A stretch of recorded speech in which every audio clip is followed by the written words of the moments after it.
My name is Emma. I lived a quiet life with my grandmother, Mabel, in a small, peaceful town. I didn't have much in terms of family. It was just me and Mabel against the world. Then I met Robert. He was charming, handsome, and caring. Or at least, that's what I thought initially. Robert came into my life like a fresh breeze. He was the kind of guy everyone liked instantly. He had a nice job, a lot of money, and he knew how to make me laugh. He would shower me with attention and make me feel like I was the only person in the world that mattered to him. "I've never met anyone like you, Emma," he used to say, looking deep into my eyes. "I feel the same, Robert. You make me so happy," I would reply, feeling like the luckiest woman alive. When he found out I was pregnant, he was over the moon and immediately asked me to marry him. "Emma, I want to spend the rest of my life with you. Will you marry me?" he asked. "I would love to, Robert," I said, tears in my eyes. Our wedding day was beautiful. Mabel cried tears of joy, seeing me so happy. "Oh, Emma, I've never seen you so radiant. I'm so happy for you, my dear," she said as she hugged me tight. The celebration was lavish, with dancing, laughter, and a sea of well-wishers. We promised to love and cherish each other, and I genuinely believed we would. We settled into his sprawling house, and for 2 months, everything was fine. I felt like I was living a dream. Robert was attentive and loving, and I was excited about the new life growing inside me. "I can't wait to meet our little one," I would tell him, my hand on my growing belly. "Me neither, Emma. We are going to be the happiest family," he'd say, smiling. But slowly, this dream began to fade. Robert began to come home late, and sometimes wouldn't come home at all. It felt like he was slipping away, and I couldn't understand why. This is how my story begins. A story of love that turned into pain, a dream that turned into a nightmare. But it is also a story of hope and the strength that can be found in the darkest times. And I'm here to tell it, in my own words, just the way it happened. In the beginning, life with Robert seemed perfect.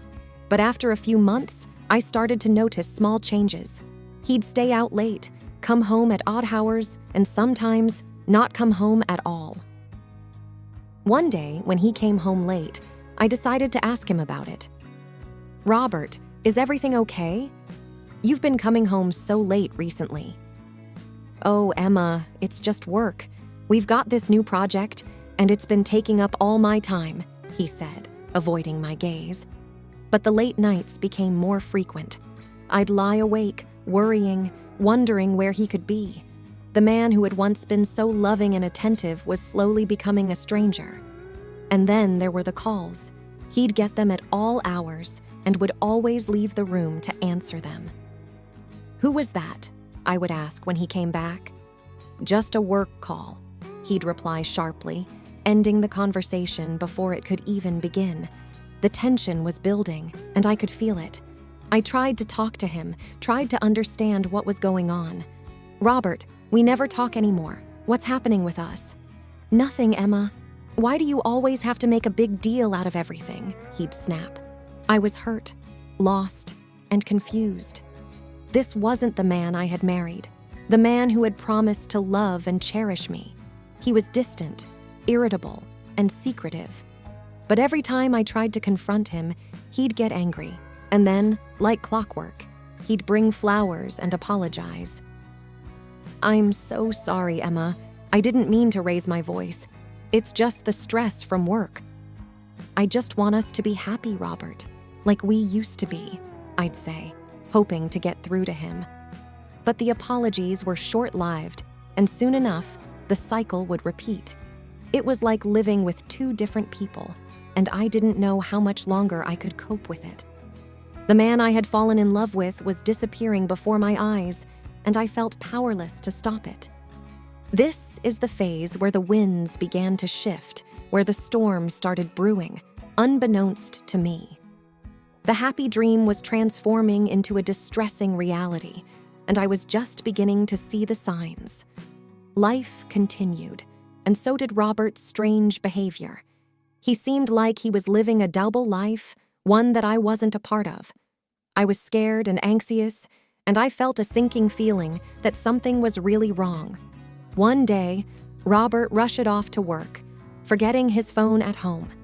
The device sat there, tempting me, a gateway to the truth I was so desperately seeking. Eventually, I couldn't resist. I picked it up and started going through his messages and calls. What I found was a trail of betrayal and deceit. Messages from different women, plans to meet up, declarations of affection. My heart was pounding, and I felt sick to my stomach. This was not the man I married. This was not the life I had envisioned for us. "Hey, have you seen my phone?" Robert's voice on the home phone brought me back to reality. "You forgot it at home," I replied, trying to keep my voice steady. "I'm coming back to get it. Don't touch it," he said, sounding alarmed. But it was too late. When he walked in and saw me with his phone, his face turned red with anger. "What the hell are you doing, Emma? I told you not to touch it." "I know about them, Robert. All of them," I shouted back, my voice breaking. "How could you do this to me?" "It's not what you think," he yelled, trying to grab the phone from my hands. We argued, our voices loud and angry. But instead of resolving anything, Robert left the house, leaving me alone, betrayed, and broken. I was shattered, and the happy life I thought we had was just an illusion, a mask that Robert wore to hide his true self. Sitting alone in the silence of our home, the truth staring back at me from the screen of his phone, I felt lost. The love, the promises, the future we had planned, it was all a lie. And I was left to pick up the pieces of my broken heart, wondering if I would ever be able to trust and love again. The mask had been unveiled, revealing a painful reality I wasn't prepared for. My journey had taken a painful turn, and I had to find the strength to face it and move forward. In the wake of my discovery, the atmosphere in the house became tense and unbearable. We barely spoke, and when we did, it ended in an argument. I was living in a constant state of anguish and heartache. One day, one of our arguments escalated quickly. Robert's anger reached a boiling point I had never seen before. He shouted, his face contorted in rage. "Why can't you just mind your own business, Emma? Why do you have to be so nosy?" "How can our marriage be my own business, Robert? You've been lying to me, betraying me," I shouted back, tears streaming down my face. In a sudden fit of rage, Robert lashed out, his fist connecting with my stomach. Pain seared through my body, and I fell to the floor, gasping for air. The room spun around me as I clutched my belly, fear and pain mixing into a horrible cocktail. Robert, suddenly realizing what he had done, called an ambulance, fabricating a story about how I had fallen down the stairs. The paramedics rushed me to the hospital, their faces etched with concern. Once at the hospital, the doctors ran a flurry of tests, their faces grave. Finally, the news came. "I'm very sorry, Emma, but you've lost the baby," the doctor said gently, sorrow in his eyes. The pain was unbearable, a mixture of physical agony and a profound, soul-crushing loss. "I can't believe this is happening," I whispered, tears flowing freely. "I've lost everything." My baby, the tiny life Robert and I had created, was gone. And with it, the last remnants of the love I had felt for him. The pain was deep, a gaping wound in my soul that seemed like it would never heal. A week later, I was discharged from the hospital, a shell of my former self. Robert was there, flowers in hand, smiling as if nothing had happened. "Ready to go home, Emma?" he asked, as if he hadn't destroyed our lives. "I'm not going anywhere with you," I replied coldly, turning away from him. I went back to Mabel's small house, leaving Robert and the pain he had caused behind.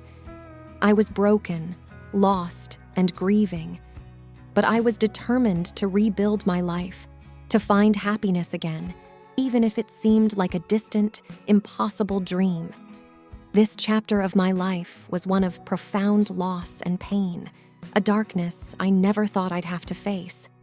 But it was also the catalyst for change, the push I needed to free myself from the toxic relationship I was in and start anew.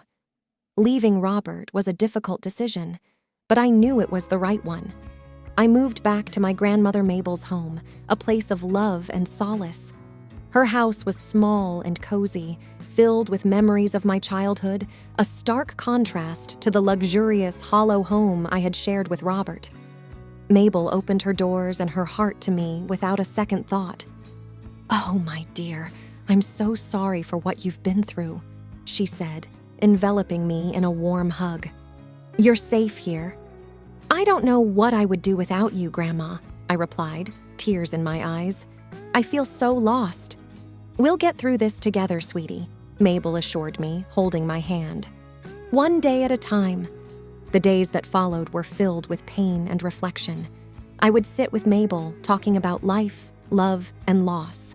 She would share stories of her own struggles, her own heartaches, giving me strength and hope. "I've been through tough times too, Emma," she said one day, a distant look in her eyes. "But I learned that pain is a part of life, and we can't let it define us." "You're right, Grandma," I said, squeezing her hand. "I have to be strong, for myself and for the baby I lost." I started to rebuild my life, slowly and painfully. The safety and love of Mabel's home were the nurturing soil I needed to regrow my roots. I began to heal, to learn to live again, away from the shadows of betrayal and violence. Robert tried to reach out several times, sending flowers, letters filled with empty apologies and promises to change. "Emma, please, let's talk about this," he pleaded over the phone one day. "I can change, I promise." "I don't want your apologies, Robert," I said firmly. "You've caused enough pain. I want you to leave me alone." "Emma, don't do this. I love you. We can start over," he insisted, desperation in his voice. "There is no us, Robert. There never was," I replied, hanging up the phone. I severed all ties with him, focusing on my healing and my future. Mabel was my rock, supporting me every step of the way, reminding me of my worth and my strength. Returning to my roots, to the loving embrace of my grandmother, was the balm my wounded soul needed. It was a journey of rediscovery, of learning to love and trust again, and I was determined to emerge from it stronger and wiser. While I was staying with Mabel, healing from the trauma, I knew I couldn't let Robert just walk away without facing the consequences of his actions. I decided to fight back, to seek justice for myself and my lost child. I reached out to an organization that helps survivors of domestic violence. "We're here to support you," said Lisa, a counselor at the organization when I first met her. "We'll help you through this every step of the way." "Thank you, Lisa," I replied, feeling a glimmer of hope for the first time in weeks. "I just want him to pay for what he's done." "We'll do everything we can to make sure he does," Lisa assured me. The organization connected me with a lawyer, a kind and determined woman named Sarah. She listened to my story, her face stern and her eyes filled with resolve. "Emma, we're going to fight this. We'll make sure he doesn't hurt you or anyone else again." "I'm scared, Sarah," I admitted. "He's powerful and has a lot of connections." "We have the truth on our side," Sarah responded confidently, "and I promise I'll do everything in my power to protect you." The days leading up to the trial were stressful and exhausting. Robert's lawyer tried to discredit me, painting me as a jealous, unstable wife. "She's just trying to ruin my client's reputation because he wanted a divorce," he claimed in court. "That's not true," I retorted firmly, my voice steady despite the fear and anger boiling inside me. "I loved him, and he betrayed me. He hurt me and our unborn child." The trial was a grueling process, with witnesses, testimonies, and evidence being presented. The jury listened intently, their faces impassive. I felt vulnerable and exposed, but I also felt a burning desire for justice.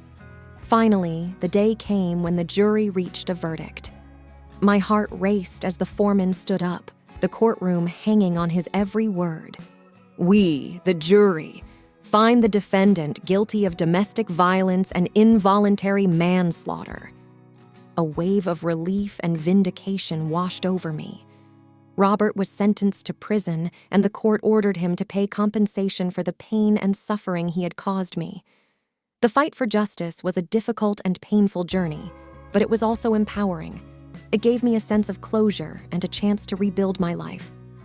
The support of Mabel, Lisa, Sarah, and the organization gave me the strength to stand up to Robert, to make him face the consequences of his actions, and to finally start healing from the wounds he had inflicted. After the grueling trial, the final day arrived, the day the jury would present their verdict. I sat in the courtroom, my heart pounding, Mabel's hand tightly clasped in mine. Sarah, my lawyer, was sitting beside me, her face a mask of calm determination. "Whatever happens, Emma," she whispered to me, "know that you fought bravely. You've stood up to him, and that's a victory in itself." The tension in the room was palpable, the silence deafening, as we all waited for the jury to enter. When they finally did, my heart felt like it was going to leap out of my chest. The foreman stood and addressed the court. We, the jury, find the defendant, Robert Johnson, guilty of all charges. A surge of mixed emotions rushed through me: relief, vindication, sorrow. I turned to Sarah, tears in my eyes. "Thank you, Sarah, for everything." "You deserved justice, Emma," Sarah replied, squeezing my hand. The judge addressed Robert sternly. "Mr. Johnson, you have been found guilty of causing grievous harm and the loss of an innocent life.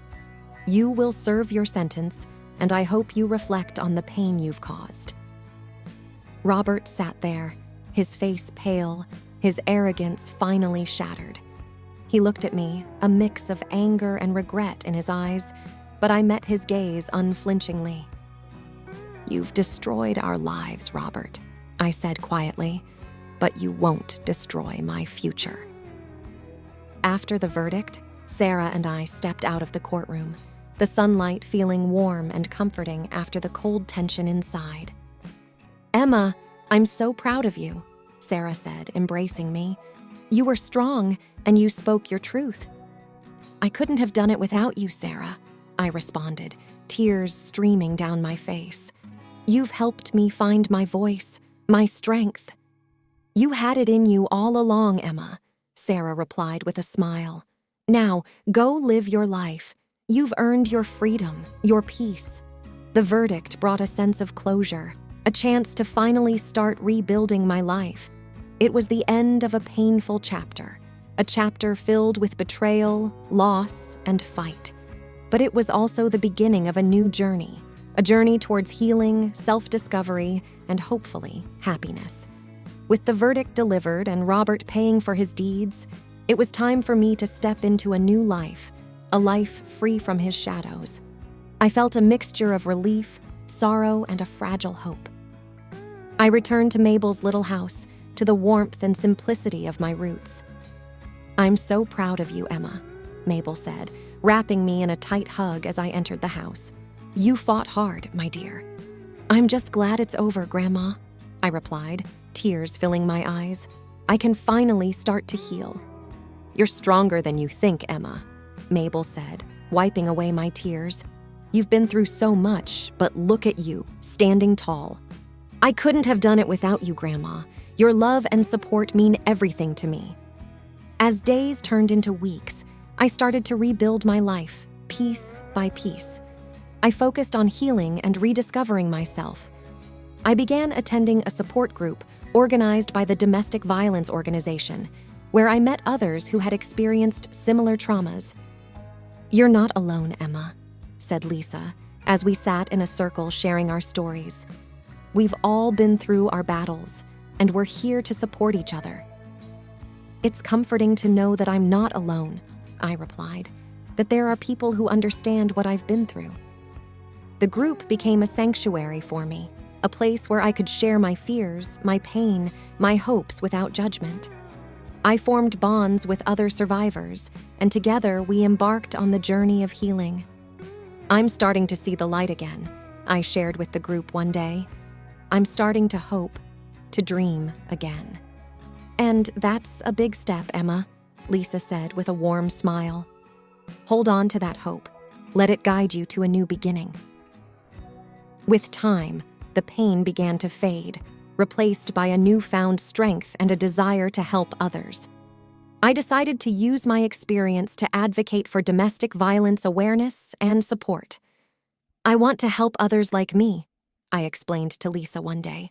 "I want to use my voice to make a difference." "You have a powerful story, Emma," Lisa responded, "and I believe you can make a huge impact. We're here to support you in any way we can." The journey was long and painful, but I found my way back to the light. I learned that I was not defined by the abuse I suffered, but by the strength I discovered within myself. I stepped into a new day, a day filled with hope, love, and a resolve to make a difference in the world. It was indeed a new dawn for me, a dawn that promised a life free from shadows and filled with possibilities.